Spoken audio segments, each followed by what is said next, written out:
અમદાવાદ ગ્રામ્ય એલસીબીએ 10 વર્ષ જૂનો એક મર્ડર કેસનો ભેદ ઉકેલી નાખ્યો છે। આખરે 10 વર્ષ જૂના કેસમાં કેવી રીતે અમદાવાદ ગ્રામ્ય એલસીબીને સફળતા મળી, જોઈએ આ અહેવાલમાં।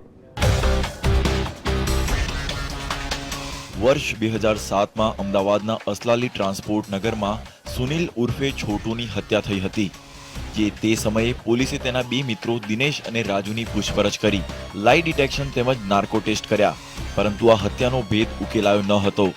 અંતે અમદાવાદ ગ્રામ્ય પોલીસે 10 વર્ષ જૂના આ કેસની તપાસમાં એક ટીમ યુપી મોકલી અને દિનેશ અને રાજુની પૂછપરછ કરતા બંનેએ પ્રેમ પ્રકરણમાં હત્યા કરી હોવાની કબૂલાત કરી હતી। पुराने कॉल डिटेल्स, उस टाइम आरोपी जो शकबंद थे उनका एसडीएस और नार्को टेस्ट करवाया गया था, उनको ध्यान ऊपर लिया गया और उस टाइम जो है जितने शाहिद थे उस टाइम के उनकी फिर से बुला के पूछपरछ करी गई। इस गुना को डिटेक्ट करने के लिए एक टीम 3 बार करीब यूपी गई।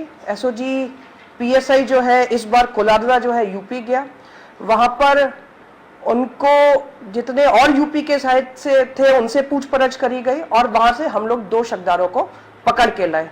इन 2 शकदारों का नाम है राजू उर्फे पिंटू और दिनेश विश्वकर्मा। हाल तो બંને આરોપીની અમદાવાદ ગ્રામ્ય એસઓજીએ ધરપકડ કરીને જેલ હવાલે કરી નાખ્યા છે। બંને આરોપીઓના ગુનાહિત ઇતિહાસની વાત કરવામાં આવે તો બંને ગેરકાયદેસર હથિયારો વેચાણ કરવાની પ્રવૃત્તિ સાથે સંકળાયેલા હોવાનું બહાર આવ્યું છે, તો તે અંગે પોલીસે વધુ તપાસ હાથ ધરી છે।